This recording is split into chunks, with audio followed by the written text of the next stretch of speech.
नमस्ते दोस्तों, आप लोगों का स्वागत है मेरे चैनल स्कैरी स्टोरीज पर। मैं आप लोगों के लिए ड्रामनी कहानियाँ लेकर आई हूँ। अगर आप लोगों को मेरी कहानी अच्छी लगे तो मेरे चैनल को सब्सक्राइब करें और बेल बटन को ऑल पर कर दें। दोस्तों, आज की कहानी राघव के ऊपर है। राघव अपने परिवार के साथ किराए के घर में जाता है। वो घर बहुत बड़ा और सुंदर था। घर के आंगन में एक बहुत बड़ा इमली का पेड़ था। राघव और उसकी पत्नी राधा और एक बेटी पिंकी थी। राधा को भी घर बहुत अच्छा लगा। राधा राघव से बोलती है कि ये घर इतना बड़ा और सुंदर है, पर इसका किराया इतना कम क्यों है। राघव राधा से बोलता है, पता नहीं, हमें इससे क्या लेना देना, बस तुम और पिंकी अच्छे से रहो। अभी घर में सब कुछ ठीक से चल रहा था। तभी रात में पिंकी बहुत तेज़ से चिल्लाती है, मम्मी मम्मी। राघव और राधा उठ के पिंकी के पास जाते हैं तो पिंकी बोलती है कि मम्मी, यहाँ पर कोई था और वो बोल रही थी कि भाग जा यहाँ से, नहीं तो मारी जाएगी। राघव पिंकी को बोलता है कि कुछ नहीं बेटा, तूने सपना देखा होगा, और उसे फिर से सुलाकर वो लोग भी सोने चले गए। सुबह होती है, पिंकी अपने स्कूल जाती है और राघव भी ऑफिस चला जाता है। घर में राधा अकेली होती है। वो खाना बना रही थी। तभी उसने सोचा कि बाहर इमली के पेड़ पर बहुत इमली लगी हुई हैं, क्यों ना मैं इमली की चटनी बना लूं।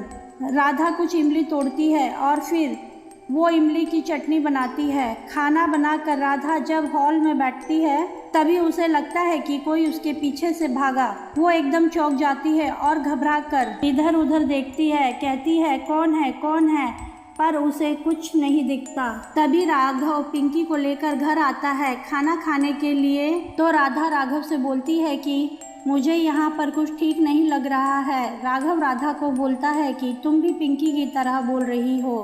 फिर राधा सबको खाना खिलाती है। राघव राधा से बोलता है कि इमली की चटनी तो बहुत स्वादिष्ट बनी है। खाना खाकर पिंकी बाहर ग्राउंड में खेलने चली जाती है। खेलते खेलते पिंकी फिर से बहुत चिल्लाती है। राधा और राघव बाहर भाग कर आते हैं और पिंकी से पूछते हैं कि क्या हुआ बेटा, तुम इतना चिल्ला क्यों रही हो। पिंकी बहुत डरी हुई थी, बस इमली के पेड़ के तरफ इशारा करती है और वो कुछ बोल नहीं पा रही थी।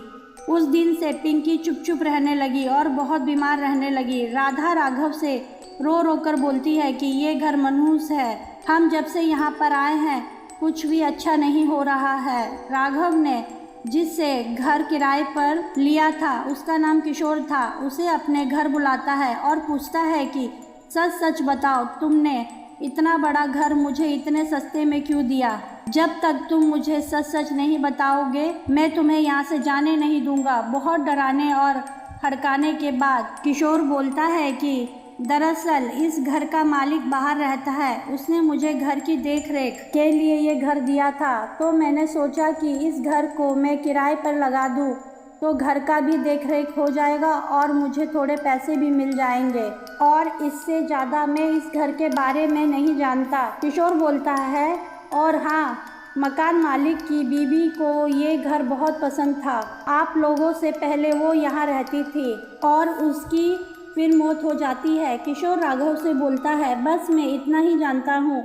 तभी घर के अंदर से राधा की बहुत ही तेज चीखने की आवाज़ आती है। राघव और किशोर अंदर दौड़कर जाते हैं और राधा से पूछते हैं क्या हुआ। तो राधा पिंकी की तरफ इशारा करती है। पिंकी बहुत ही भयानक आवाज़ में बोलती है कि सब मारे जाओगे, अगर अपनी जान बचाना चाहते हो तो यहाँ से भाग जाओ।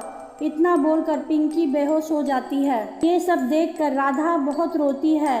राघव किशोर से बोलता है कि हम इतनी जल्दी दूसरा घर कैसे ढूंढे। किशोर बोलता है, आप भी दूसरा घर ढूंढो और मैं भी ढूंढता हूँ। लेकिन पिंकी की हालत धीरे धीरे बहुत ख़राब होती जा रही थी और फिर उसी रात राधा पिंकी के साथ सो रही थी। तभी पिंकी बहुत तेज चिल्लाती है और राघव भी वहाँ आ जाता है। पिंकी सोफे पर बैठे बैठे पहले बहुत भयानक सी हंसी में हंसती है, फिर अपनी आँखों को ऊपर नीचे करती है और आँखों का काला वाला हिस्सा नहीं दिखाई देता, उसकी आँखें सफ़ेद सफ़ेद दिखाई देती हैं और अजीब तरीके से वो हाथ पैर को घुमाती और मोड़ती है। राघव और राधा ये सब देखकर बहुत घबरा जाते हैं वैसे ही किशोर का फ़ोन आता है। राघव उसे सारी बातें बताता है तो किशोर बोलता है कि मैं एक बाबा को जानता हूँ, मैं उन्हें लेकर आता हूँ। राघव बोलता है हाँ जल्दी से लेकर आओ। राघव बहुत घबराते हुए किशोर से बोलता है। किशोर बाबा को जल्दी से लेकर वहाँ पर पहुँचता है। बाबा पिंकी में घुसे हुए भूत से पूछते हैं तुम कौन हो? तो भूत बोलता है मैं इस घर की मालकिन हूँ, ये घर मेरा है, इस घर में मैं किसी को रहने नहीं दूंगी। मेरे मरने के बाद मेरे कहने पर मेरे पति ने उस इमली के पेड़ के नीचे मुझे गाड़ दिया था और जब इस औरत ने इमली तोड़ी तो मुझे बहुत गुस्सा आया। तो बाबा बोलते हैं कि ये लोग इस बात से अनजान थे, कल ये लोग यहाँ से चले जाएंगे, तू इस छोटी सी बच्ची के पीछे क्यों पड़ी है? तो भूत बोलती है कि जब मैं मरी थी तो मेरे पेट में बच्चा था, इसलिए अब मैं पिंकी को अपने साथ रखूँगी। ये सुनकर राधा बहुत रोने लगती है।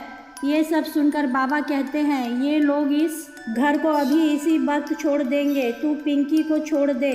भूत बाबा की एक बात मानने को तैयार नहीं। बाबा फिर कुछ मंत्र पढ़कर भूत पर फेंकते हैं। वैसे ही भूत पिंकी में से निकलकर बाबा पर वार करती है, लेकिन बाबा भूत पर काबू कर लेते हैं और उसे उसी इमली के पेड़ में कैद कर देते हैं और पिंकी को एक धागा बांधने के लिए देते हैं। फिर राघव सुबह होते ही वो घर छोड़ के चला जाता है।